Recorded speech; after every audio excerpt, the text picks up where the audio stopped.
Welcome back to வரன் reacts podcast தமிழ்நாட்டு அந்த லியோ டிகோட் பார்ட் 10 வந்திருக்கு. இதுக்கு முன்னாடி பார்ட் 9 வரை நம்ம ரியாக்ட் பண்ணியாச்சு. எல்லாமே பிளேலிஸ்ட்டாக ஐக்கான்லையும் தரேன், டிஸ்கிரிப்ஷன்லையும் லிங்க் இருக்கும். வீடியோ முடிஞ்சா என் ஸ்க்ரீன்லேயே வரும். அந்த பிளேலிஸ்ட்டை செக் பண்ணிட்டு வந்தீங்கன்னா இன்னுமே உங்களுக்கு பெட்டராக புரியும். இந்த part 10 Vijay in out of control mode, முழு லியோவாக மாறிய பார்த்திபன். இதே டைட்டில் தான் எதுலையோ கேட்ட மாதிரி இருந்துச்சு, முழு லியோவாக மாறியன்னு பார்த்தவன். இதுக்கு முன்னாடி அந்த வீடியோவில் இதே டைட்டில் தான் வச்சிருந்த மாதிரி ஒரு ஞாபகம். Leo is out of control. Okay, நம்ம சேனல் யார் புதுசாக வந்து நான் மறக்காமல் சப்ஸ்கிரைப் பண்ணிவிட்டு பெல் ஐக்கானை கிளிக் பண்ணிட்டு என்னோட சேர்ந்து Leo is out of control video பார்க்கலாம். வீடியோக்குள்ள போகலாம். என்ன வேணும் உனக்கு? எப்போ வரீங்க? எப்போ வரீங்க? எப்போ லாஸ்டா பார்ட் 9 போட்டு ஒரு மாசம் ஆகுதுண்ணா. மீரா வருவானா மாட்டானா? நான் எப்போ வருவே எப்படி வருவேன்னு யாருக்கும் தெரியாது. என்ன நினைச்சுக்கிறான் அவன்? ஆனா வர வேண்டிய நேரத்துல கரெக்டா வாய்க்கு இருக்கு மேல. எப்போ வரீங்க? நான் ரெடி தான் வரவா.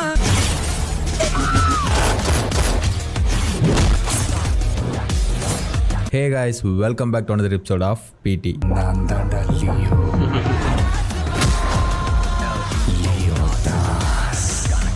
வள நிறைய பேசி பெரிய இன்ட்ரோலாம் நான் கொடுக்க விரும்பல. ஆல்ரெடி நிறைய இரிட்டேட் பண்ணிட்டேன்னு நினைக்கிறேன்.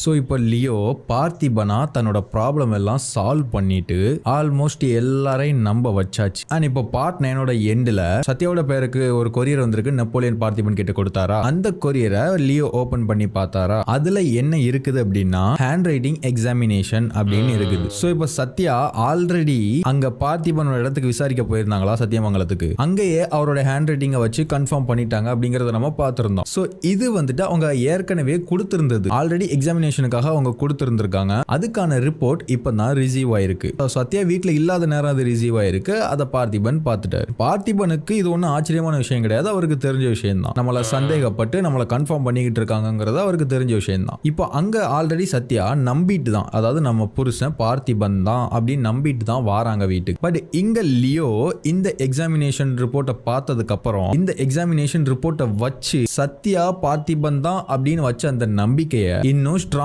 பண்ண போறாரு. இனிமே இவன் ஒருவேளை லியோ தானா, ஒருவேளை இவன் தானா அவன் தானான்னு ஒரு சின்ன சந்தேகம் வரணும்னு நினைச்சா கூட சத்யா சந்தேகப்படக்கூடாது. அந்த அளவுக்கு ஒரு ஹெவி பெர்ஃபார்மன்ஸை அந்த இடத்துல போடுவாரு. வார்த்தைகளால அப்படி ஒரு லாக் பண்ணுவாரு சத்யாவை. சோ இந்த ஒரு சீன், இந்த ஒரு பெர்ஃபார்மன்ஸ் சீன் வந்துட்டு ரொம்ப ரொம்ப முக்கியமான சீன். இந்த ரிப்போர்ட் அவர் பார்த்ததுக்கு அப்புறம் சத்யா வர்ற வரைக்கும் வெல் ப்ரிப்பேர்ட் ஆகி வெயிட் பண்ணிக்கிட்டு இருப்பாரு. சத்யா வந்ததுக்கு அப்புறமா பெர்ஃபார்மன்ஸை ஸ்டார்ட் பண்ணி அவர் மேல உள்ள நம்பிக்கையை அவரே ஸ்ட்ராங் பண்ணி விட்டுருவாரு. சோ அது என்னங்கறத நம்ம சீனோட பார்க்கலாம். And welcome to part 10.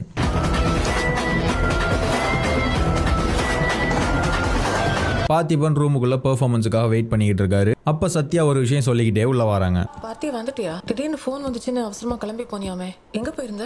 அதாவது பார்த்திபன் இப்ப வெளியில போயிருக்கான் அவசர அவசரமா அப்படிங்கிற விஷயத்த சத்யா ஆல்ரெடி தெரிஞ்சுக்கிட்டு வராங்க. அதாவது கீழே நெப்போலியன் கேட்டிருப்பாங்க அல்லது சித்தார்த்திட்ட கேட்டிருப்பாங்க, பார்த்திபன் எங்க வெளியில போனானா, என்ன பண்ணிக்கிட்டு இருக்கான், என்ன பண்றான். ஐ மீன் இன்னும் அவங்களுக்கு டவுட் இருக்குது அப்படிங்கறத வந்துட்டு அந்த ஒரு கொஸ்டின் அவங்க பண்றதுல நமக்கு தெரியுது. திடீர்னு ஃபோன் வந்துச்சுன்னு அவசரமா கிளம்பி போனியாமே, எங்க போயிருந்த? சத்யா வந்துட்டு நம்பிட்டாங்க, இருந்தாலும் சந்தேகப்படுறாங்க. சோ இந்த மாதிரியான சின்ன சின்ன சந்தேகத்தை கூட வர விடாம தான் இப்போ லியோ பண்ண போறாரு. அண்ட் சத்யா 2 நாள் ஆபீஸ்ல நிறைய வேலை இருந்துச்சு அப்படின்னு அவங்க போய் சொல்லிட்டு போன இடத்த அங்க ஜஸ்டிஸ் பண்றதுக்காக ஒரு பதில் சொல்லுவாங்க. 2 நாள் ஆபீஸ்ல எவ்வளவு வேலை தெரியுமா? அண்ட் சாப்பாடுல ஏன் அப்படி இருக்கு, நான் கேட்டுக்கிட்டே இருக்கேன், பதில் சொல்லு பார்த்திபன்ங்கிற மாதிரி கேட்பாங்க. ஆமா, ஏன் சாப்பாடெல்லாம் அப்படியே இருக்கு? அதுக்கு ஆன்சர் பண்ணாம பார்த்திபன் அப்படியே அமைதியா உட்கார்ந்துருப்பாரு. பார்த்தி என்னாச்சு, ஏன் எதுவுமே சொல்லாம அப்படியே உட்காந்துட்டு இருக்க? தென் அந்த ரிப்போர்ட் எடுத்து போடுவாரு. அதை சத்யா எடுத்து பார்ப்பாங்க. அவங்களுக்கு தெரிஞ்சிரும், ஐயோ நம்ம பொய் சொன்னது, சந்தேகப்பட்டது எல்லாமே அவனுக்கு தெரிஞ்சிருச்சு போலயே, இப்ப என்ன சொல்லி நம்ம சமாளிக்கிறது அப்படிங்கிற ஒரு பயங்கரமான கில்ட் இப்பவே அவங்க மனசுல ஸ்ட்ராங்கா வந்துருச்சு. அண்ட் அந்த இடத்துல அந்த ஒரு ஹெவி பெர்ஃபார்மன்ஸை லியோ அப்பா அங்க ஸ்டார்ட் பண்றாரு. இப்போ இங்க இவருடைய ஆர்டிபிஷியலான அந்த அழுகைக்கான வேரியேஷன் பாருங்க. அப்படியே பிளாஷ்பேக் போனீங்கன்னா அங்க லியோவா அவர் அழுகுவாரு.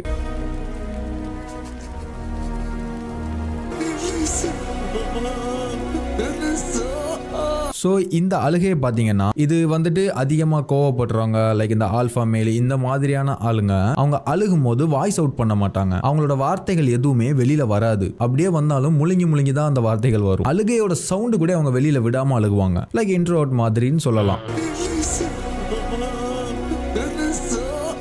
ஸோ இதுதான் லியோவுடைய அழுகை. பட் இங்க அவர் ஆர்டிஃபிஷியலா பண்றாரு அப்படிங்கிறது தெளிவா தெரியுது நமக்கு. அண்ட் தென் அவருடைய வேர்ட் பெர்ஃபார்மன்ஸை ஸ்டார்ட் பண்றாரு. இதுக்கு மேல நான் தோக்கிறதுக்கு எதுவுமே இல்லப்பா. கைரேகையிலிருந்து கண்ணு கருமணி வரைக்கும் எல்லாத்தையும் சந்தேகப்பட்டு இருக்கேன். ஸோ இந்த மாதிரியான வார்த்தைகளை விட்டு, என் கைரேகையில இருந்து கண்ணு கருமணி வரைக்கும் அப்படிங்கிற மாதிரியான வார்த்தைகளை விட்டு சத்யாவுடைய கில்ட்டை இன்னும் அதிகப்படுத்துறாரு. சே, நம்ம இவ்வளவு கேவலமாவா இருந்திருக்கோம், இப்படியா நம்ம புருஷனை நம்ம சந்தேகப்பட்டிருக்கோம், அவன் என்ன நினைச்சிருப்பான், அவன் எவ்வளவு கஷ்டப்பட்டிருப்பான் அப்படிங்கிற மாதிரியான ஒரு பயங்கரமான ஒரு கில்ட்டை வந்துட்டு சத்யா கொடுக்கிறாரு இந்த வார்த்தைகள் மூலமா. இந்த ஊர் உலகம் என்ன வேணாலும் சந்தேகப்படலாம், ஆனா நீ எப்படி என்ன சந்தேகப்பட்ட, நீ எப்படி என்ன வேற ஒருத்தனை பார்த்த சத்யா.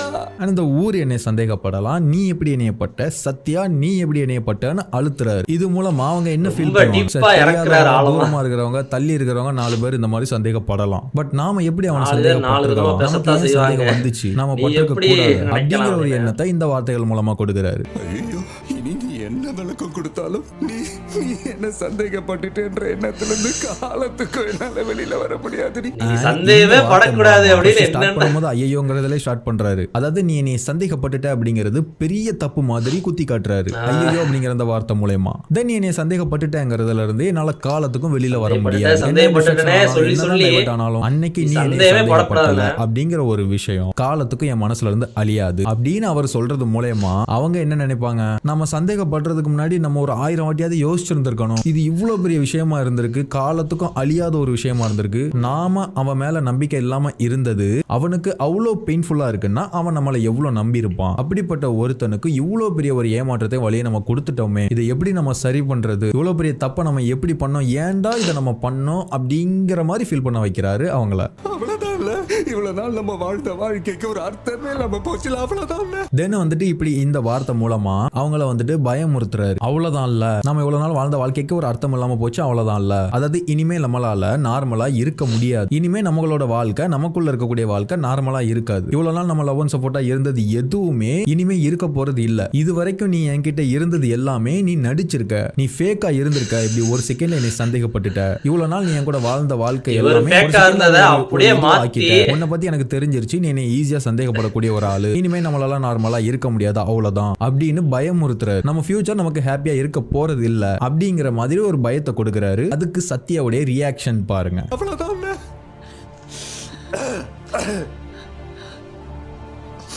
அவங்களுடைய இந்த ரியாக்ஷன்லயே தெரியுது, ஐயோ இவ்வளோ பெரிய தப்பு பண்ணிட்டோமே, நம்ம சந்தோஷத்தை நம்ம வாழ்க்கையை நாமளே இப்படி நாசம் பண்ணிட்டோமே, ஏன் நம்ம இப்படி பண்ணோம் அப்படின்னு தலையில அடிச்சுக்கிற மாதிரி ஒரு ரியாக்ஷன் கொடுக்குறாங்க. அண்ட் பார்த்திபன் இவ்வளோ பேசியும் இவ்வளோ பெர்ஃபார்ம் பண்ணியும் இவ்வளோ முக்கியமான வார்த்தைகள் விட்டும் சத்யா எதுவுமே பேச மாட்டாங்க, பெரிய அளவில் அதுக்கு ரியாக்ட் பண்ண மாட்டாங்க. ஸோ அவங்க வந்துட்டு இனிமே நான் இப்படி பண்ண மாட்டேன் பார்த்திபா, நான் இப்படி பண்ணிருக்க கூடாது, தப்பு தான், இனிமே பண்ண மாட்டேன், நான் தெரியாம பண்ணிட்டேன், குழம்பிட்டேன், இப்படி வந்துட்டு அவங்க ஏதாவது வாக்கு கொடுக்கணும், வார்த்தைகளை விடணும். இனிமே 99% சந்தேகப்படுறதுக்கு காரணங்கள் இருந்தாலும் அவங்க வந்துட்டு திரும்ப சந்தேகப்படக்கூடாது, அந்த மாதிரியான வார்த்தைகளை அவங்க விட்டு ஆகணும். இப்போ அதை எதிர்பார்த்து தான் இவ்வளவு பெர்ஃபார்ம் பண்றாரு பார்த்திபன். சோ அதை சத்யா பண்ணாததுனால பார்த்திபன் வந்துட்டு எக்ஸ்ட்ரீம் பெர்ஃபார்மன்ஸுக்கு போறாரு.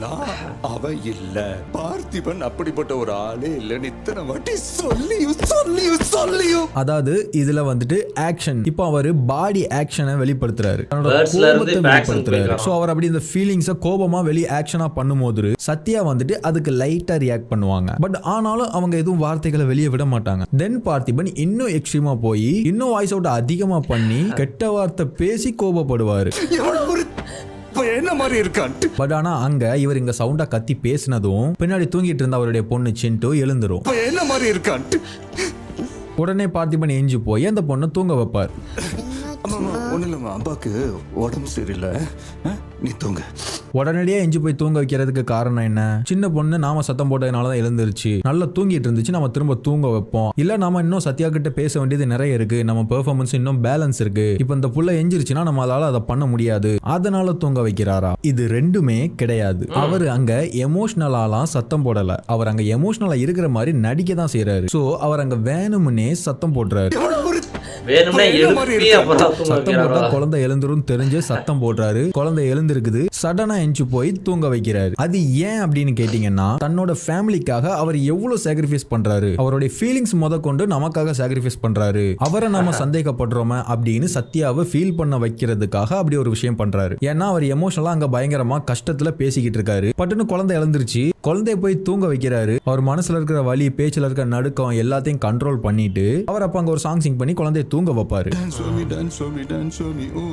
டான்ஸ் ஃபார் மீங்கிற அந்த சாங் எல்லாரும் பார்த்திருப்பீங்க. இந்த ஃப்ரண்ட் ஆஃப் மிரர்ல வந்து நம்ம சைல்டா தெரியும். அந்த பாட்டு எல்லாருமே முன்னாடி பார்த்திருப்பீங்க. ஸோ அது ஒரு ஜாலியான டான்ஸ் முள்ள உள்ள ஒரு சாங்கு. ஸோ உள்ள பெயின் இருந்தாலும் ஒரு ஜாலியான ஒரு பாட்டை பாடி தான் குழந்தைய தூங்க வைக்கிறதுக்காக அப்படி ஒரு சாக்ரிஃபைஸ் பண்றாரு பார்த்திபன். நமக்காக இவ்வளோ சாக்ரிஃபைஸ் பண்ற, தன்னோட ஃபீலிங்ஸ் சாக்ரிஃபைஸ் பண்ணிக்கிற பார்த்திபனை போய் நம்ம சந்தேகப்பட்டுட்டோமே, கஷ்டப்படுத்தி அவனையே நம்ம ஃபீல் பண்ண வச்சுட்டோமே அப்படின்னு அதை பார்க்குற சத்யா இன்னும் கில்ட் ஆகணும் அப்படிங்கிறதுக்காக அப்படி ஒரு விஷயம் பண்றாரு. ஸோ அவர் அதை பண்ணும் போதே சத்யாவுக்கு அதை பார்த்து அழுக வந்துடும். அவங்களோட எமோஷன் வெளியில வர்றத பார்த்திபன் பாக்குறாரு. அந்த மாதிரி கில்ட் அதிகமானாலே ஒரு சில பேர் போயிட்டு தென் சூசைட் கூட பண்ணிருக்க வாய்ப்பு இருக்குல்ல. திரும்ப சத்தம் பண்ணிட்டோமே அப்படின்ட்டு குழந்தைய பார்த்துட்டு அந்த அளவுக்கு புஷ் பண்றாரு இவரு. ஆனா அப்படி பண்ணிக்க மாட்டாங்க, இருந்தாலும் புஷ் பண்றாரு அந்த அளவுக்கு. திரும்ப ஒரு யதார்த்தமா நேச்சுரலா அதை கன்வே பண்றாரு. நான் என்னோட எமோஷனலை வெளிப்படுத்த வரேன், என்ன சார்ந்தவங்களுக்கு அது தொந்தரவா இருக்கிறதுனால அதை நான் எனக்குள்ளே அமைதியா வெளிப்படுத்திக்கிறேன் அப்படிங்கிற ஒரு மனுஷன் பார்த்திபன் அப்படிங்கிறத அவர் அங்க யதார்த்தமா கன்வே பண்றாரு சத்யா கிட்ட. எவனோ ஒருத்தன் என்ன மாதிரி இருக்கான்னு சொல்லி ஆளாளுக்கு என்ன போட்டு உயிர் எடுத்தா நான் என்னடி பண்ணுவேன்? இப்போ பார்த்திபன் இந்த வார்த்தைகளை பேசும் பொழுது, அதாவது லியோ பேசும் பொழுது, நான் வந்துட்டு பார்த்திபனே சொல்றேன், லியோ தான் இது, சோ நான் பார்த்திபனே சொல்றேன். இப்போ பார்த்திபன் இந்த வார்த்தைகளை பேசும் பொழுது அவர் கண்ணுல கண்ணீர், அழுக, அந்த மாதிரி விஷயங்கள் இருக்காரு. அவருடைய அந்த வார்த்தைகளை மட்டும் திணிப்பாரு, வார்த்தைகளை மட்டும் வெளிப்படுத்துவாரு சத்யா கிட்ட. மேனிபுலேட் பண்றாரு. தூக்கி குப்பையில போட்டுட்டியே அவன் என்னடா அப்ப நான் கேக்குறேன், நீ என்னடா புருஷன் நான் கேக்குறேன், எமோஷனல் பிளாக்மெயில். ஏன்னா சத்யா அழ ஆரம்பிச்சிட்டாங்க. சோ அதை ஃபோக்கஸ் பண்ணி இன்னும் அவங்கள வந்துட்டு வார்த்தைகள் மூலமா குத்தி காட்டி எமோஷனல் ஆக்கணும் அப்படிங்கிறதுக்காக ஃபுல் ஃபோக்கஸ்டா அந்த வார்த்தைகளை வெளிப்படுத்துவாரு எமோஷனல் இல்லாம. அவர் பிளான் பண்ண மாதிரி சத்யா அதை கேட்டு இன்னும் எமோஷன் ஆவாங்க. சோ இப்போ வந்துட்டு சத்யா வந்துட்டு அழுதுட்டாங்க. பட் ஆனா அவர் நினைச்ச மாதிரி வார்த்தைகள் எதுவுமே அவங்க வாயில இருந்து வரல, வாயை திறக்கவே மாட்டுறாங்க. சோ உடனே பார்த்திபன் தன்னோட எமோஷனலை சேஞ்ச் பண்ணி சில வார்த்தைகள் விடுறாரு. அந்த வார்த்தைகள் சத்யா வாயை திறந்து பேசியே ஆகணும், வேற வழியே இல்லை அப்படிங்கிற மாதிரியான வார்த்தைகள். கரெக்ட். அப்பா அம்மா ஊரு பேரு தெரியாத அனாதை தானே, அட்லீஸ்ட் அவங்க இருந்திருந்தா என்ன சந்தேகப்பட்டிருக்க மாட்டாங்க.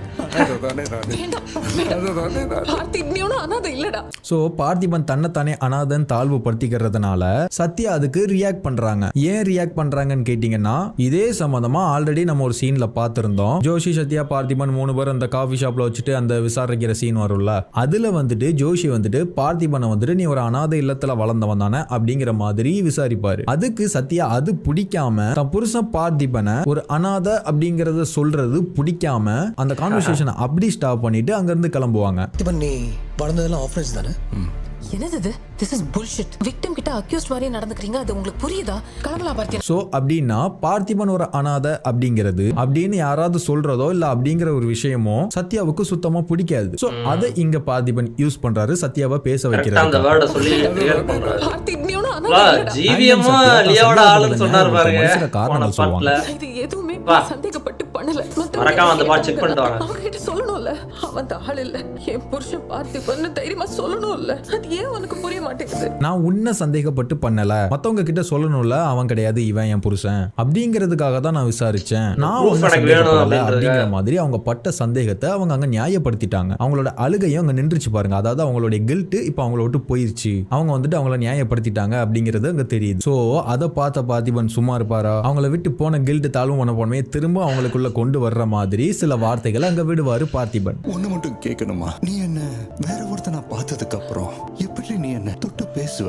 அருவருப்பா இருக்காது? சோ இந்த மாதிரி ஒரு நல்லதான வார்த்தைகளை பார்த்திபன் யூஸ் பண்ணதுக்கு அப்புறம் சத்யா அதை நியாயப்படுத்தவோ காரணம் சொல்லவோ எதுவுமே சொல்ல முடியாது அந்த இடத்துல. சோ ஒரு ஆக்ஷன் அங்க பண்ணுவாங்க. அது மூலமா நான் உன்னை நம்புறேன், நீ என் புருஷன் தான் அப்படிங்கறத வந்துட்டு சத்யா வெளிப்படுத்துவாங்க. அங்க இந்த மௌனராகம் படத்துல எல்லாம் சொல்லுவாங்கல்ல, கம்பளி பூச்சி விடுற மாதிரி இருக்கும். என்ன நம்பிடி, பார்த்திடி, பார்த்தி. தென் லியோ வந்துட்டு என்னை நீ நம்புடி, நான் உன்னோட பார்த்திடி அப்படிங்கிற மாதிரி அந்த ஒரு விஷயத்தை அங்க ஆளப்படுத்துவாரு. தென் சத்யாவுடைய அந்த ஆளுகையிலையும் கண்ணீர்லயும் தெரியும், எனக்கு தெரியும் நீ என் புருஷன் தான், பார்த்திபன் தான், இனிமே நான் உன்னை சந்தேகப்பட மாட்டேன், ஒன்னும் இல்ல வருத்தப்படாத அப்படிங்கிற மாதிரி ஒரு ஹக் அங்க. பார்த்திடி, பார்த்து. ஸோ இப்போ சத்யா வந்துட்டு இவன் வந்துட்டு பார்த்திபன் தான், லியோ கிடையாது அப்படிங்கிறதே நம்பிட்டாங்க. அதுவும் ஆழமா நம்பிட்டாங்க. இனிமே லியோவே தான் வாயால லியோன்னு ஒத்துக்கிற வரைக்கும் யார் சொன்னாலும் எவ்வளவு பெரிய ஆதாரத்தை எடுத்துட்டு வந்தாலும் சத்யா வேணாம்ப்பா, நான் சந்தேகப்பட விரும்பலப்பா, நான் சந்தேகப்பட மாட்டேன்பா அப்படின்னு நினைக்கிற மாதிரி ஒரு பெரிய பெர்ஃபார்மன்ஸ், ஒரு பெரிய விஷயமே பண்ணி விட்டுட்டாரு. ஸோ அந்த அளவுக்கு ஆழமான நம்பிக்கையை லியோ வந்துட்டு சத்யாக்கு கொடுத்துட்டாரு. தென் அப்புறமா லியோவுக்கு வந்துட்டு ஒரு ஃபோன் கால் வருது. ஆண்டனி தாஸ் கால் பண்றாரு.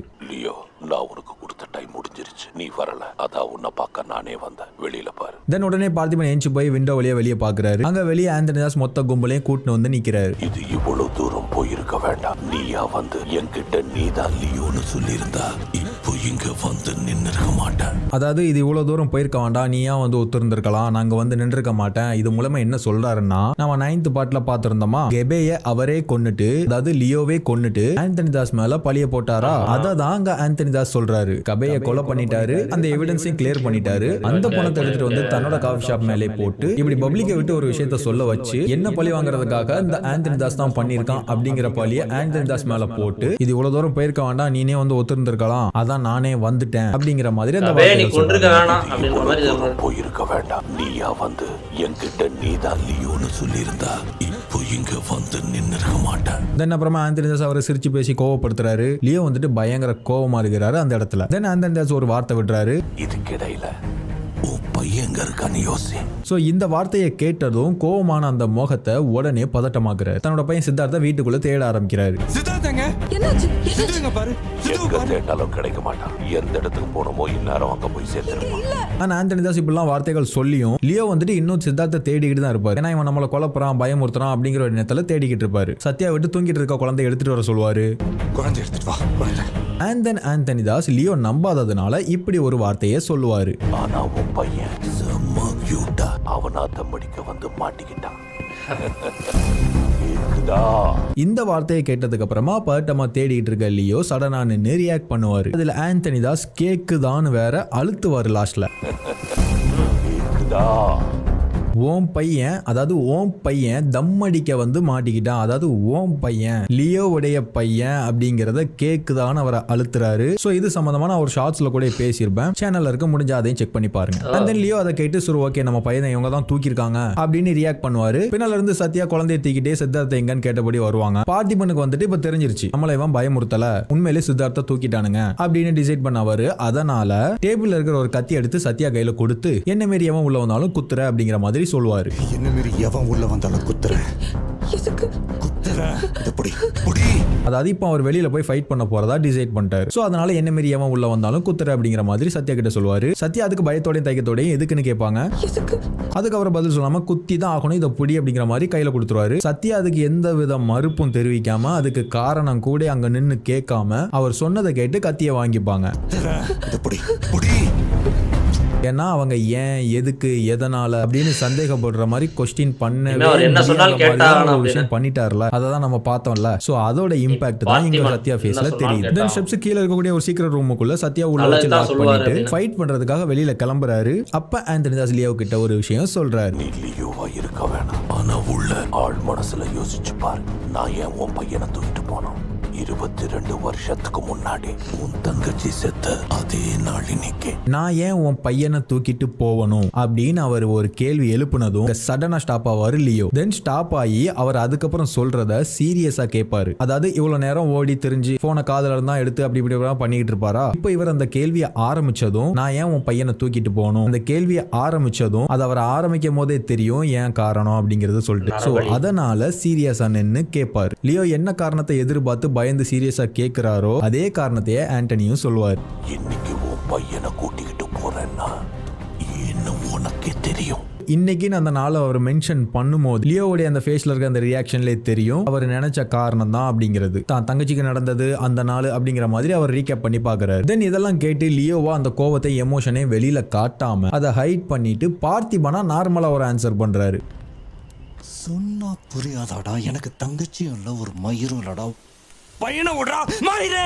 இதை ஒண்ணும் தெரியாத பார்த்திபனா கோவமா சொல்லிட்டு வெளியில போறாரு. ஆண்டனி தாஸ் சொல்றாரு, வருவலியோ ஏன்னா அவருக்கு தெரியும் நான் சொல்ல வேண்டிய வார்த்தையை சொல்லிட்டேன், நீ வந்துதான் ஆகணும், நீ நான் வருவ அப்படிங்கறது அவருக்கு தெரியுங்கிறதுனால அவர் இவ்வளவு கான்பிடண்டா இப்படி ஒரு வார்த்தையை சொல்லுவார். தென் வீட்டோட டோரை வந்துட்டு நெப்போலியன் லாக் பண்ணிட்டு வெளியில பாதுகாப்புக்கு நிக்கிறதுனால லியோ வெளியில வர முடியாம கதவை தட்டிக்கிட்டு இருப்பாரு. தென் ஆந்தனி தாஸ் அவங்களுடைய கேங்லாம் அங்கிருந்து கிளம்பிடுவாங்க. தென் அவங்க போனதுக்கு அப்புறம் நெப்போலியன் கதவை திறப்பாரு. லியோ வெளியில வந்து கோவமா வண்டி எடுத்துட்டு கிளம்புவாரு. கூடவே நெப்போலியனும் போவார்.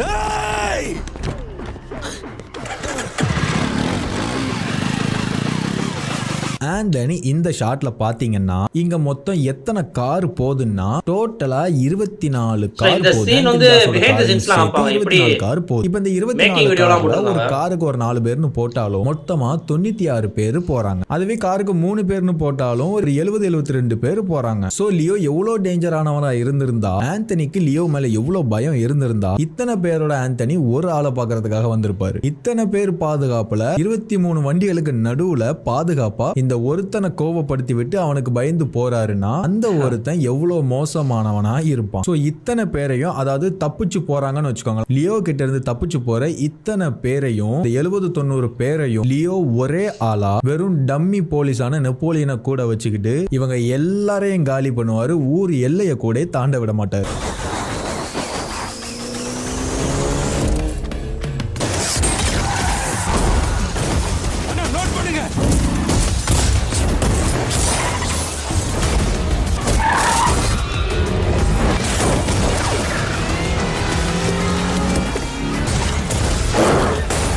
தென் ஆந்தனிக்கே தெரிஞ்சிரும் இவனை மீறி நம்ம போக முடியாது, இவனுக்கு பதில் சொல்லாம நம்ம அங்க இருந்து போக முடியாது அப்படிங்கறதுனால அவர் அங்க வண்டியை ஸ்டாப் பண்ணிடுவார்.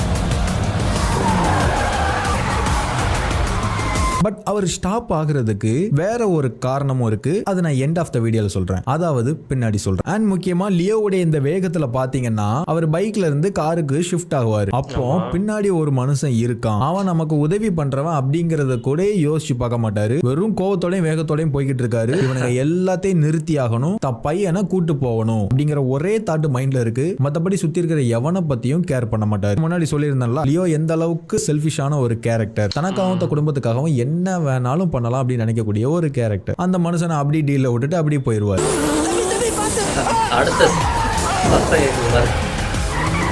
இங்கேயுமே ஆந்தனி தாஸ் அவர் கூட மிச்சம் இருக்கிற 5 காரோட அவர் ஸ்டாப் பண்ணுவாரு. மிச்சம் இருக்கிற எல்லா காரையுமே லியோ ரன்னிங்லயே டிஸ்போஸ் பண்ணிடுவாரு. சோ அந்த 5 கார்ல 2 காரை முன்னாடி ஷீல்டு மாதிரி வச்சுட்டு ஆந்தனி தாஸ் மிச்சம் இருக்கிற 2 காரோட பாதுகாப்பா பின்னாடி நிப்பாரு. ஆனா ஆந்தனியை நோக்கி கோவமா வேகமா வந்துகிட்டு இருக்க லியோ கொஞ்சம் கூட வேகத்தையும் கோவத்தையும் குறைக்காம முன்னாடி ஷீல்டா நின்று இருக்க அந்த 2 காரையுமே பிளாஸ்டா கிளியர் பண்ணிடுவார்.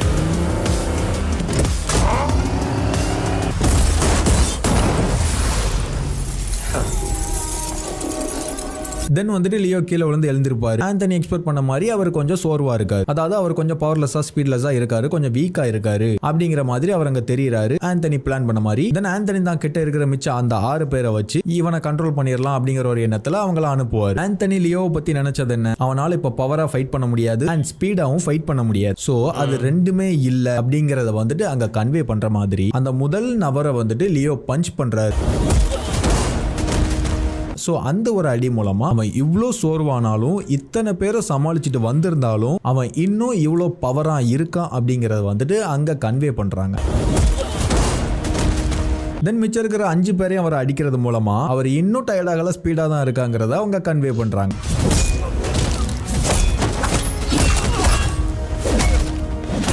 அதாவது சோர்வா இருக்கிற லியோ இவ்வளவு விஷயத்த சமாளிச்சுட்டு ஒரு ஆக்சிடென்ட் பண்ணி வந்து கிடக்குறான். நம்ம கிட்ட இருக்கிற அந்த 6 பேரை வச்சு இவனை ஒரு குறிப்பிட்ட நிமிஷமாவது நம்ம சமாளிச்சிடலாம் அப்படின்னு பிளான் பண்ணி அவர் பண்றாரு. பட் ஆனா லியோ வெறும் 15 செகண்ட்ல அந்த 6 பேரையுமே டிஸ்போஸ் பண்ணிடுறாரு. அதாவது நான் சொல்றது அந்த சீன்ல வித் ஸ்லோ மோஷனோட 15 பேரையும் டிஸ்போஸ் பண்ணுவாரு. ஸ்லோ மோஷனை கட் பண்ணிட்டா பாருங்க எத்தனை செகண்ட்ல அவர் நினைச்ச அந்த 6 பேரையும் அவர் டிஸ்போஸ் பண்ணியிருக்காருன்னு.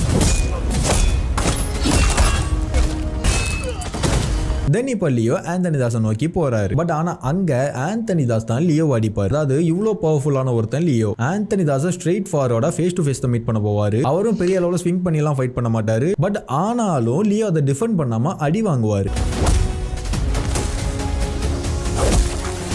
ஏன்னா ஆந்தனி தாஸ் அங்க அடிக்கல, லியோ தான் வேணும்னே அங்க அடி வாங்குறாரு. அது ஏன்னா அதாவது சத்யாக்கு தெரிஞ்சுதான் இத்தனை பேர்கிட்ட இருந்து இவங்க கிட்ட இருந்து சித்தார்த்த காப்பாத்துறதுக்காக அவர் கிளம்பியிருக்காரு. சோ ஒரு பார்த்திபனா ஒரு ஆர்டினரியான ஒருத்தனா இத்தனை பேரை சமாளிச்சு வரும்போது ஒரு பார்த்திபனா இதை சமாளிக்கும் போது ஒரு சின்ன அடி கூட இல்லாம இருக்கும். பெரிய அடி இருந்தாலே நம்புறது கஷ்டம். பட் லியோவா அவர் எத்தனை பேரை அடிச்சாலும் அவர் மேல அடி விழாது. லைக் இந்த போலீஸ் ஸ்டேஷன் சீன்லயே நம்ம பார்த்திருந்தோம். ஜோஷி சொல்வாரு உன் மேல ஒரு சின்ன கீறல் கூட இல்ல, அப்ப எப்படி நம்புறது அப்படிங்கிற மாதிரி இருக்குமா? உன் மேல அசால்ட்டுக்கான எந்த ஆதாரமும் கிடையாது. அடி வாங்குனாத்த நம்ம வைக்க முடியும்ன்ற வச்சிட்டு தான் இந்த மாதிரி அடி நார்மலான மனுஷன் அப்படி நம்ம வைக்கிறதுக்காக வேணும்னே அடி வாங்கிப்பாரு. ஏன்னா போராடி தன் பையனை மீட்டுட்டு வந்தாங்கிற மாதிரி அப்பதானே ஆகும். ஏன்னா அவராலையுமே அவரை காயப்படுத்திக்கிட முடியாது. அதையும் நம்ம முன்னாடியே பார்த்துட்டோம். தான் கையால தாக்கணும் தன்னை தானே தாக்கிப்பேன், அதனால நீனே பண்ணிரு ஜோஷி அப்படிங்கிற மாதிரி சொல்வாரா? ஜோஷி நானே கிழிச்சுக்கிட்டா ரொம்ப ஆழமா கிழிச்சுக்குவேன், நீங்களே பண்ணிருங்க. சோ அதனால இங்க வேணும்னே அவன் அப்பா கிட்ட அடி வாங்கிக்கிறாரு. தென் லைட்டா பார்த்திபனா 2 அடி வாங்கிட்டு என் பையனை எங்கங்கிற மாதிரி ஆந்தனி தாஸ் கிட்ட கேட்பாரு. அதுக்கு ஆந்தனி தாஸ் சிரிப்பாரு. அவர் ஏன் அப்படி சிரிக்கிறாருன்னா, லியோவா உன்னை டச் பண்ண முடியாதுன்னு எனக்கு தெரியும், லியோவா நீ இப்படி நின்னு என்கிட்ட கேட்க மாட்டேன்னு எனக்கு தெரியும், இந்த சிச்சுவேஷன்லயும் பார்த்திபனா நீ சாதாரணமான ஆளா நீ நம்ப வைக்கிறதுக்காக நடிக்கிற பாத்தியா அப்படிங்கறத மைண்ட்ல வச்சுட்டு அவர் அங்க சிரிக்கிறாரு. தென் ஆந்தனி தாஸ் அந்த நடிப்பு அட்வான்டேஜை எடுத்துக்கிட்டு லியோவை போட்டு அடிப்பாரு. அவர் அடிக்கும் போதே தெரியும் பவர்ஃபுல்லாலாம் அடிக்க மாட்டாரு, அடிக்க முடியாத மாதிரி தான் அடிப்பாரு. ஒரு 70 வயசு கிழவன் அடிச்சா எப்படி இருக்கும் அந்த மாதிரி தான் அடிப்பாரு. அதனால தான் லியோ வந்துட்டு அவர்கிட்ட அடியே வாங்குறாரு. தென் வந்துட்டு லியோவுக்கு வந்துட்டு என்னடா அவன் அடிச்சுக்கிட்டே இருக்கிறான், கேட்ட கேள்விக்கு பதில் சொல்ல மாட்டான், நம்ம பையன் எங்க இருக்கான் என்ன ஆச்சுன்னு தெரியலங்கிற அந்த கோபத்துல முட்டுக்கால வச்சு ஒரு ஏந்திட்டு ஒரு மயிறு சொல்ல வேண்டாம் நானே போய் தேடிக்கிறேன் அப்படிங்கிற மாதிரி போயிடுவார்.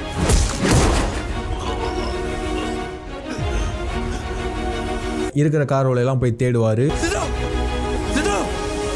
தென் தேடி இல்லைன்னு தெரிஞ்சதுக்கு அப்புறம் இவனுக்கு தான் தெரியும் இவங்கிட்ட தான் கேட்டு ஆகணும் அப்படிங்கறதுனால திரும்ப ரிட்டர்ன் பார்த்திபனாங்கிறதுக்காக வருவார். ஆல்ரெடி லாஸ்டான கார்ல அவர் அங்க டூல் எடுக்காருங்கிறது இவருக்கு தெரியும். ஸ்ட்ரைட்டா தான் ஓடி வராரு, வேணும்னே வந்து அடி வாங்குவாரு.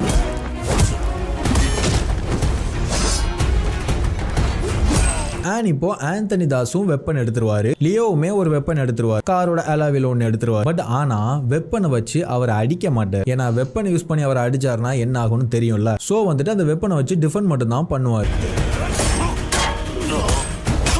தென் அந்த வெப்பனை கீழே போடுவாரு. ஆந்தனி தாஸ் தள்ளி விட்டதால அவர் கீழே போடல, அவர் நினைச்சதால அவர் கீழே போட்டாரு.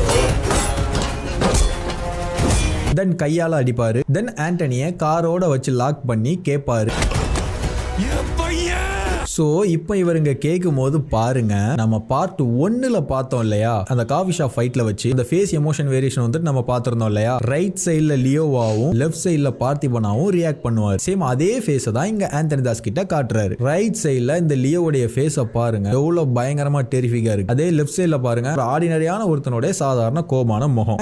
இந்த ஃபேஸ் வேரியேஷன்ல இன்னொரு எக்ஸ்ட்ரா என்னன்னா அவர் டைலாக் பேசுறாரு. அந்த காஃபி ஷாப் சீன்ல அவர் டைலாக் பேசியிருக்க மாட்டார், வெறும் ரியாக்ஷன் மட்டும் தான் இருந்திருக்கும். பட் இங்க டைலாக் பேசுறாரு. என் பையன் அப்படின்னு அவர் அழுத்தும் போது அத சாதாரண ஒரு பார்த்திபனாவும் என் பையன், தென் அதுல ஒரு பயங்கரமான கோவமாவும் இப்ப நீ சொல்லலன்னா என்ன ஆகும் தெரியுமா அப்படிங்கிற மாதிரி என் பையன் அப்படிங்கிற மாதிரி 2 டிஃபரெண்ட் வேரியேஷனை வந்துட்டு அங்க காட்டுறாரு, பார்த்திபனாவும் லியோவாவும். அதாவது இப்போ இங்க நம்மளுக்கு கன்வே பண்ணிட்டாங்க 50% லியோவாவும் 50% பார்த்திபனாவும் தான் இப்போ அங்க ரியாக்ட் பண்ணிக்கிட்டு இருக்காரு அப்படிங்கறத வந்து நமக்கு கன்வே பண்ணிருக்காங்களா. அதுக்கப்புறமா ஆந்தனி தாஸ் லியோவை கீழே தள்ளி ஒரு சில வார்த்தைகளை வந்து அங்க சொல்லுவார். நீ மிஸ் ஆயிட்ட லியோ, ஆனா உன் பையன் மிஸ் ஆக மாட்டான். இந்த வார்த்தையை சொல்லிட்டு ஆந்தனி சிரிப்பாரு. இன்டர்வல் அப்போ நினைக்கிறேன் நான் நினைச்சதனால நீங்க இங்க இல்ல, நீங்க நினைச்சதனால தான் இங்க இருக்கீங்க அப்படினா அந்த மாதிரி தான் அடி வாங்குது. அது பாக்குறதுக்கு இரக்கமா இருக்கிற மாதிரி ஒரு சிரிப்பு சிரிக்காரங்க முடியாம. இந்த வார்த்தையை அவர் அங்க சொன்னதுக்கு அப்புறமா நீ மிஸ் ஆயிட்ட லியோ, ஆனா உன் பையன் மிஸ் ஆக மாட்டான். இப்பதான் ஒரு செகண்டுக்கு முன்னால 50% லியோ 50% பார்த்திபன் பேசியிருந்தோம். இது அவர் சொன்னது மூலமா லியோவுடைய பெர்சன்டேஜ் அங்க 80 இன்க்ரீஸ் ஆயிருச்சு. இன்க்ரீஸ் ஆனதுனால தொண்டை அடைச்சு சிரிக்க முடியாம சிரிக்கிற ஒரு வயசானவர் அப்படின்னு கூட பார்க்காம தொண்டையிலே ஒன்னு நங்குன்னு வைக்கிறார். ஆனா உன் பையன் மிஸ் ஆக மாட்டான்.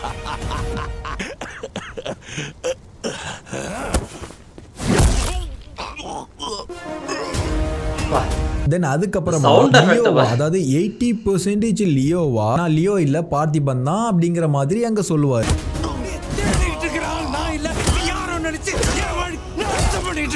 அவர் முன்னாடி நான் லியோ இல்லன்னு சொல்றதுக்கும் இப்போ நான் லியோ இல்லன்னு சொல்றதுக்கும் வித்தியாசத்தை பாருங்க. சொன்னா புரியாதாடா.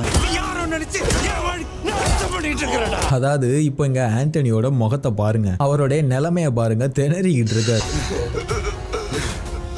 ஒரு few seconds முன்னாடி வரைக்கும் அவருடைய முகம் எப்படி இருந்தது? இவ்வளவு நேரம் சண்டை போட்டாங்க, பெரிய அளவுக்கு ஆண்டனிக்கு ஒன்னும் அடி கிடையாது. ஏன்னா 50% பார்த்திபன் 50% லியோ வந்துட்டு கண்ட்ரோல் பண்ணிட்டு பேலன்ஸ் பண்ணிட்டு போய்கிட்டு இருந்தார். இப்போ அவருங்க இந்த மாதிரி ஒரு வார்த்தையை சொன்னதும் லியோவுடைய பெர்சன்டேஜ் எக்ஸ்ட்ரா வாச்சு, ஒரு 5 செகண்ட் லியோ எக்ஸ்ட்ரா வந்ததுனால 5 செகண்டுக்கு முன்னாடி உள்ள இவருடைய நிலைமை இப்போ எப்படி இருக்குது பாருங்க. தென் அப்புறமா சித்தார்த்த எங்கன்னு கேட்பாரு. சொல் சொல் சொல் என் பையன் சொல் சொல் சொல் சொல் என் பையன் சொல்.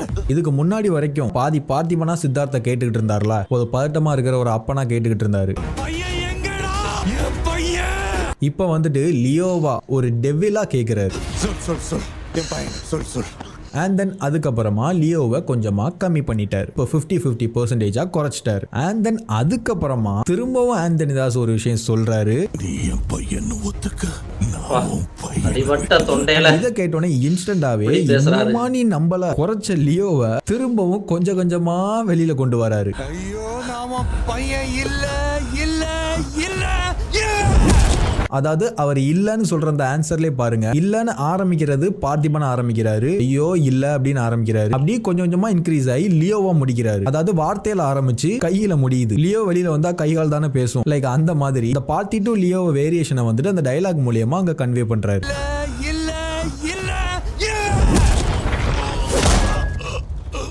அதுக்கப்புறமா அடிச்ச அடியில ஆந்தனிதாஸ் அப்படியே ரோட்ல சறுக்கின்னு போவாரு. கார் இருந்ததால ஸ்டாப் ஆகி அங்க லாக் ஆயிருவார்.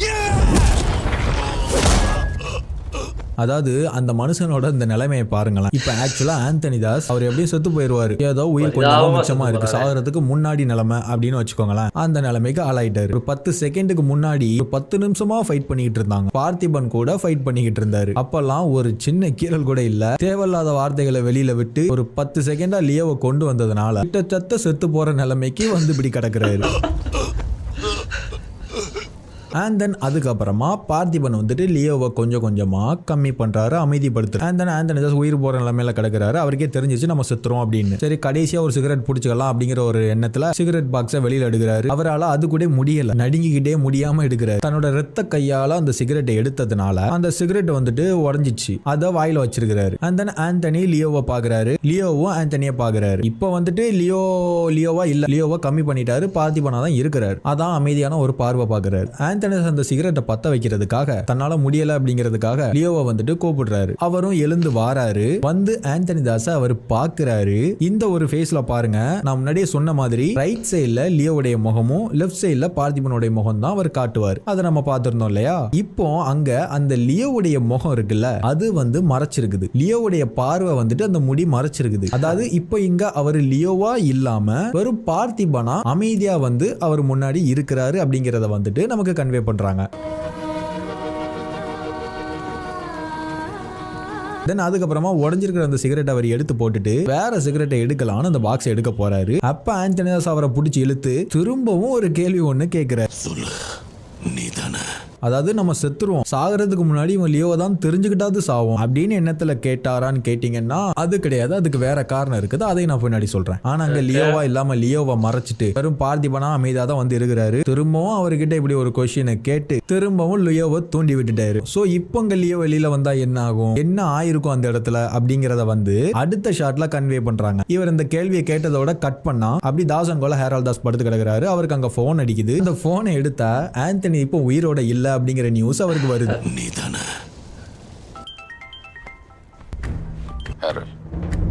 ஆண்டனி உயிரோட இல்ல.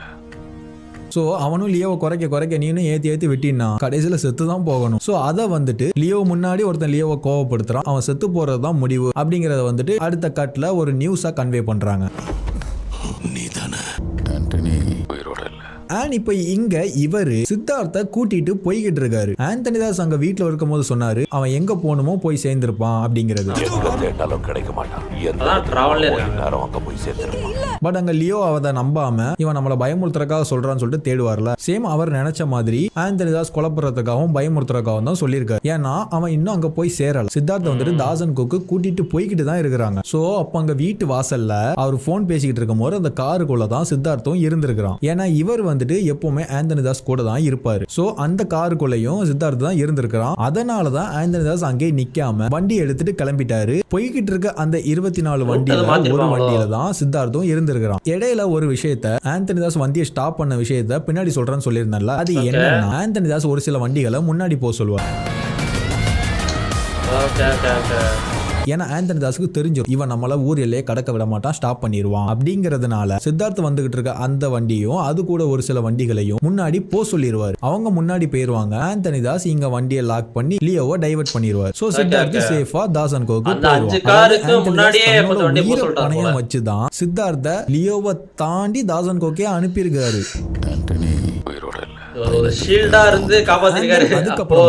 வெளியில வருவான், வந்தா நம்மளோட உயிர் இருக்காது அப்படின்னு ஆந்தனி தாஸ் எதுக்காக நீ லியோ தானா இவன் லியோ தான் அப்படிங்கறத எதுக்காக கன்ஃபார்ம் பண்ணிக்கிட்டே இருக்கிறாரு. கன்ஃபார்ம் பண்ணணும்னு எதுக்காக நினைக்கிறாரு. தான் சாகும்போது கூட அதை தெரிஞ்சுக்கணும்னு எதுக்காக நினைக்கிறாரு. ஏன்னா அந்த ஃபைட்லயே ஒரு வார்த்தை சொல்லுவாரு, நீ மிஸ் ஆயிட்ட லியோ, ஆனா உன் பையன் மிஸ் ஆக மாட்டான். நீ மிஸ் ஆயிட்ட ஆனா உன் பையன் மிஸ் ஆக மாட்டான். அதாவது பிளாஷ்பேக்ல நாம பார்த்திருந்தோம், தங்கச்சியை பலி கொடுக்க வேண்டியது தங்கச்சியை பலி கொடுக்க முடியாம போயிரும். அதுக்கப்புறம் இவரு லியோவை பலி கொடுக்க முடிவு பண்ணாரா இல்லையான்னு தெரியல. பட் லியோ அங்க இருந்து வந்துருவார் அப்படிங்கிற மாதிரி நம்ம பார்த்திருந்தோம். பட் ஆனா ஆந்தனி தாஸ் அதே ரத்தத்துல இருக்கிற லியோவை பலி கொடுத்தாதான் முடியுங்கிற மாதிரி முடிவு பண்ணிருப்பாரு. பட் அது முடியாம போயிருக்கும். பிகாஸ் அப்பதான் தன்னோட ட்ரீம் அச்சீவ் பண்ண முடியும், நம்பர் 1 பொசிஷனுக்கு வர முடியும். சோ இத்தனை வருஷம் கழிச்சு அதே நாள்ல அதே ரத்தம் தானே அவனோட பையனும் அவனை பலி கொடுக்கறதுக்காக எடுத்துட்டு போயிருக்காரு. பட் ஆனா இங்க லியோ வந்துட்டு இந்த மாதிரி சிச்சுவேஷன்லயுமே நான் லியோ இல்ல பார்த்திபன் தான் அப்படிங்கிற மாதிரி ஒரு பார்த்திபனாவே ஃபைட் பண்றாரு, ஒரு பார்த்திபனாவே எமோஷனலா காட்டுறாரு. தன்னை கடைசி வரைக்கும் தான் ஒரு பார்த்திபனாவே நிரூபிச்சுக்கிட்டு இருக்காரு. சோ அங்க ஆந்தனி தாஸ் மைண்ட்ல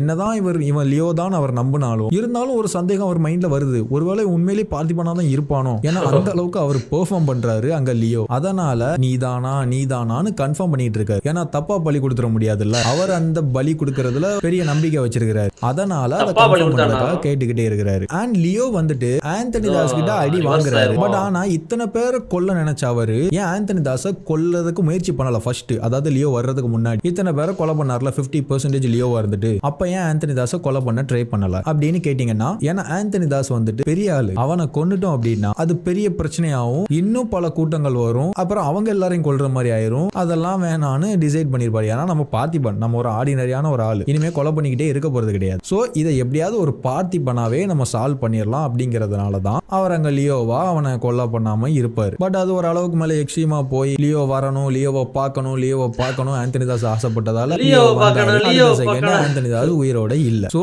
இப்போ அவர் நினைச்ச மாதிரி ஆந்தனி தாஸ் இறந்ததால சில பிரச்சனைகள் அவருக்கு வரப்போகுது. ஆனா அவருடைய பையனையும் காப்பாற்றணும். ஏன்னா இதெல்லாம் தெரிஞ்சுதான் அவர் ஆந்தனி தாஸை கொலை பண்ணிருக்காரு. ஏன்னா இனிமே பார்த்திபனா இருந்தா வேலைக்காகாது, நான் லியோவாவே ஃபேஸ் பண்ணிக்கிறேன் இனிமே வரப்போற பிரச்சனைகளை அப்படின்னு டிசைட் பண்ணிட்டு தான் கொலை பண்ணிருக்கிறாரு. சோ அவர் தாசன் கோ போறது, அங்க பண்றது வைக்கிறது, இங்க வீட்டுல பண்ணிட்டு போறது, இது எல்லாமே அதுக்கப்புறம் லியோவா பிளான் பண்ணி தான் பண்ணுவாரு. அப்பாவியான பார்த்திபனா லியோவா பிஹேவ் பண்ண ஆரம்பிப்பாரு. அண்ட் தென் அதுக்கப்புறமா அதுல நான் முன்னாடியே சொன்ன மாதிரி சில பல ட்விஸ்டர்ஸ்லாம் இருக்கும், சில பல இன்ட்ரெஸ்டிங் ஃபேக்டர்ஸ், கதையோட டர்னிங் பாயிண்ட்லாம் நிறைய இருக்குது. அது எல்லாத்தையும் நாம நெக்ஸ்ட் பார்ட்ல பார்க்கலாம்.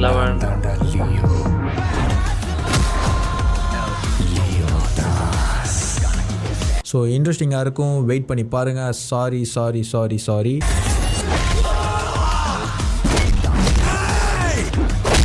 அண்ட் வெயிட் பண்ணதுக்கு நன்றி, அண்ட் வெயிட் பண்ண போகிறதுக்கும் நன்றி. நெக்ஸ்ட் பார்ட்டில் மீட் பண்ணலாம், சீக்கிரமாகவே மீட் பண்ணலாம். Take care guys, bye. Okay, அந்த பார்ட்டாச்சு லாஸ்ட்டாக இருக்குமா இல்லை இன்னுமே போகுமான்னு தெரியல. ஆனால் ஆல்மோஸ்ட் முடிய போகுது, அவ்வளோதான், கிளைமேக்ஸ் வந்துருச்சு. எனக்கு அதான் லாஸ்ட் பார்ட்டாக இருக்கும்னு நினைக்கிறேன். பார்ட் 11 முடிய வாய்ப்பு இருக்குது. நல்லா இருக்கு, இன்னுமே நிறைய இன்ட்ரெஸ்டிங்கான டீட்டெயில்ஸ்லாம் சொன்னார். அந்த ஒரு பெர்ஃபார்மன்ஸு என்னது லியோ வந்து பெர்ஃபார்மன்ஸ் போட்டுட்டு இருப்பான்னு சொல்கிறாருல அந்த ஒரு பெட்ரூம்லன்னு, அது கடைசி வரைக்குமே ஒரு பெர்ஃபார்மன்ஸ் தான் சொல்லிகிட்டே இருப்பார். ஏன்னா அவர் ஃபேக்காக தானே ஆர்டிஃபிஷியலாக தான் அவனு பண்ணிட்டு இருக்காரா, அதனால் அதே பெர்ஃபார்மன்ஸ் தான் சொல்லிட்டே வராரு. ஓகே, அதான் அந்த கில்ட்டை வந்துட்டு அவர் திரிச்சுக்கிட்டே இருக்காரு. நீ கில்ட்டை கொஞ்சம் கூட குறைக்கக்கூடாது, குறைக்கவா செய்கிற இந்த வரேன் அப்படின்ட்டு அப்படியே தூண்டி விடுறது. இன்னும் அவரை த்ரிஷா வந்து எந்த அளவுக்கு புஷ் பண்ணி கொண்டு போக முடியுமோ அந்த அளவுக்கு கொண்டு போயிட்டே இருந்தார் அந்த சீனில். ஓகே, பார்ட் 11 பார்க்கலாம். அந்த கிளைமேக்ஸ் ஃபைட்டு அதில் என்னென்ன இன்ட்ரெஸ்டிங்கான டீட்டெயில்ஸ்லாம் இருக்குன்னு சொல்கிறாரு, அதெல்லாம் பார்க்கலாம். தேங்க்ஸ் ஃபார் வாட்சிங். இந்த பிடிச்சிச்சுன்னா like, share, comment and subscribe for more reasoning and அப்புறம் வரேன்.